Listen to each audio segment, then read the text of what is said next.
തമ്പാനൂര് തിരക്ക് ഇങ്ങനെ കൂടിക്കൂടി വരികയാണ്. നമുക്ക് ഓരോ സമയവും കാണാം കൂടുതൽ ബസ്സുകൾ വരുന്നു, ഇടയ്ക്കിടയ്ക്ക് ട്രെയിൻ വരുന്നുണ്ട്. അപ്പോൾ തമ്പാനൂരിനെ സംബന്ധിച്ചിടത്തോളം വലിയ തിരക്കിലേക്ക് പോകുന്നു. ഇനി ഏതായാലും തമ്പാനൂരിൻ്റെ പ്രധാന സ്ഥലങ്ങളിൽ ഒന്നും തന്നെ എവിടെയും ഒരു അടുപ്പ് കൂട്ടാൻ പോലും സ്ഥലമില്ലാത്ത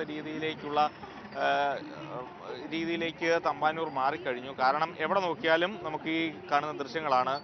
നേരത്തെ ഇവിടെ ആളുകളൊക്കെ ഇങ്ങോട്ടേക്ക് വന്നിട്ട് കുറച്ച് ചെറിയ പ്രശ്നങ്ങളൊക്കെ ഉണ്ടായി അടുപ്പ് വെക്കുന്നതുമായി ബന്ധപ്പെട്ട്. എന്നിട്ട് അവരൊക്കെ തന്നെ മറ്റ് സ്ഥലങ്ങളിലേക്കൊക്കെ പോയ ഒരു കാഴ്ചയൊക്കെയാണ്. ഇപ്പോൾ എല്ലാ ഒരുക്കങ്ങളും ഇങ്ങനെ പൂർത്തിയാക്കിക്കൊണ്ടിരിക്കുന്നു. ചില അമ്മമാരിങ്ങനെ ഈ നേർച്ച ഉണ്ടാക്കുന്നതിന് വേണ്ടിയുള്ള കാര്യങ്ങളെല്ലാം ചെയ്യുന്നു. അടുപ്പെല്ലാം വൃത്തിയാക്കി വെച്ചു, പാത്രങ്ങളൊക്കെ കഴുകി വൃത്തിയാക്കി വെച്ചു. അങ്ങനെ അടുപ്പിൽ പാത്രങ്ങളെല്ലാം എടുത്തു വെച്ച് എല്ലാ തയ്യാറെടുപ്പും പൂർത്തിയാക്കി ഇങ്ങനെ ഇരിക്കുകയാണ്. ഇനി ഏതായാലും ആ ഒരു 10:30 അതിനുവേണ്ടിയുള്ളൊരു കാത്തിരിപ്പിലാണ് ഈ അമ്മമാരെല്ലാം, അല്ലേ? അത് തന്നെയാണ് നമ്മൾ നേരത്തെ പറഞ്ഞ പോലെ കാത്തിരിപ്പിന്റെ നിമിഷങ്ങളാണത്. ഒരു വർഷത്തെ കാത്തിരിപ്പാണ്. എല്ലാ വർഷവും അവർ വന്ന് മടങ്ങുമ്പോൾ തന്നെ അടുത്ത തവണ വരാമെന്നൊരു മനസ്സിൽ മന്ത്രിച്ചുകൊണ്ടാണ് മടങ്ങുന്നത്.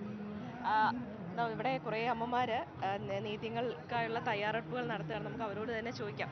അമ്മ എവിടുന്നാ വരുന്നേ? കരുനാഗപ്പള്ളി വള്ളിക്കാവ്. എപ്പോഴെത്തി? ഞങ്ങൾ ഇന്നലെ രാവിലെ എത്തി. സ്ഥിരം വരുന്നയാണോ? ആ, വരുന്നത്. എന്താണ് അമ്മയോട് പ്രാർത്ഥിച്ചോ? പ്രാർത്ഥിച്ച്. ഇപ്പൊ എന്താ മണ്ടപ്പുറ്റിനുള്ള ഒരുക്കങ്ങളാണെന്ന് തോന്നുന്നല്ലേ? അതെ അതെ. ഇവിടെ എല്ലാവരും ഒരുക്കങ്ങളൊക്കെ ആയിരിക്കുകയാണ്.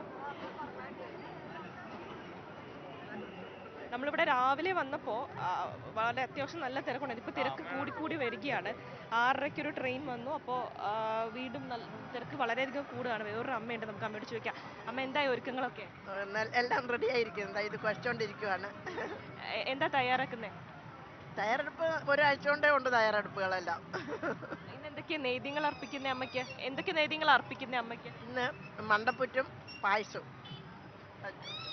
എന്താ അതിന്റെ പ്രത്യേകത എന്ന് പറയാമോ നമ്മുടെ പ്രേക്ഷകരോട്? നമ്മുടെ തലയ്ക്ക് എന്തെങ്കിലും അസുഖങ്ങളുണ്ടെങ്കിലും അതുപോലെ നമ്മുടെ മാനസികമായിട്ട് എന്തെങ്കിലും അസുഖങ്ങളുണ്ടെങ്കിലും അതിന് തന്നെ മണ്ടപ്പുറ്റ് നമുക്ക് വെച്ചാൽ അരിപ്പൊടിയും പയറുപൊടിയും പിന്നെ ശർക്കരയും പിന്നെ പഴവും പിന്നെ നെയ്യും തേങ്ങയും ഇത് ഇത്രയും കൂടെ മിക്സ് ചെയ്ത് വെള്ളം ചേർക്കാതെ കുഴച്ച് നല്ലതുപോലെ പിടിച്ച് നമ്മുടെ മുഖത്തിനുമ്പോൾ തലയുടെ മുഖത്തിൻ്റെ ആകൃതി കണ്ണും മൂക്കും വായും എല്ലാം അതിൽ പതിപ്പിച്ച് എന്നിട്ട് നമ്മൾ വരച്ച് പോലെ വെക്കുന്നതാണ്. കൈ കൊണ്ട് തന്നെ വെച്ചിട്ട് പിന്നെ ആവി വേവിച്ചെടുക്കണം. എന്നിട്ട് ഭഗവതി വന്ന് നേദിച്ച് നമുക്ക് തരും. അപ്പം ഈ അസുഖത്തിൽ നിന്നൊരു വിരാമം ഉണ്ടാവുന്ന നമ്മുടെ വിശ്വാസം. അത് അനുഭവമാണ്. അങ്ങനെ അനുഭവം ഉണ്ടോ? ഉണ്ട്. പിന്നെ ഇത് അമ്മ ഇവിടുന്ന് വള്ളിക്കാവോ? വള്ളിക്കാവും. അല്ലല്ല, ഞങ്ങൾ 3 പേരുണ്ട്. എപ്പോ എത്തി? എപ്പോഴാ വന്നേ? ഇന്നലെ 6:30-ക്ക്.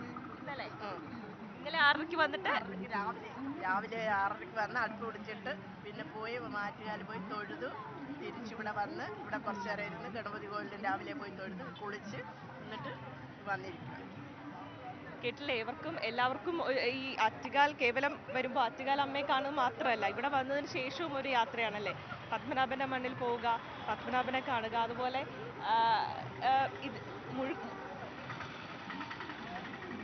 അതെ, തീർച്ചയായിട്ടും. കാരണം ഓരോ ഈ ദൂര സ്ഥലങ്ങളിൽ നിന്നൊക്കെ വരുന്നവർക്ക് ഇവിടെ ആറ്റുകാലമ്മയെ മാത്രം കാണുക എന്നൊരു കാര്യം കൂടി മാത്രമല്ല, മറ്റ് പ്രധാനപ്പെട്ട ഒരുപാട് ക്ഷേത്രങ്ങളുണ്ട് തിരുവനന്തപുരത്ത്. അവിടെയൊക്കെ പോവുക, സന്ദർശനം നടത്തുക, അങ്ങനെ ഒരുപാട് സ്വപ്നങ്ങളുമൊക്കെ ആയാണ് വരുന്നത്.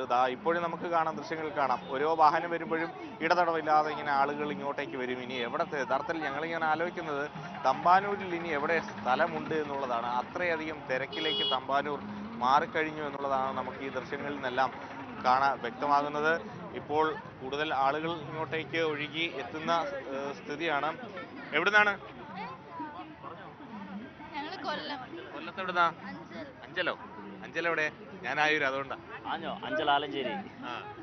സ്ഥലം കിട്ടിയോ? സ്ഥലം കിട്ടി തൊട്ടപ്പുറത്ത്. അവിടെ വീട്ടുകാരൊക്കെ ഉണ്ട്, ഒരു പൊങ്കാല ഇട്ടുകൊണ്ടിരിക്കും. ശരി. ഓക്കെ. അപ്പോൾ ഇങ്ങനെ ആളുകൾ സ്ഥലത്തിന് വേണ്ടി ഇപ്പോൾ ഇങ്ങനെ പോകുന്ന കാഴ്ചകളാണ് എല്ലാ സ്ഥലത്തു നിന്നും നമുക്ക് കാണുവാൻ കഴിയുന്നത്.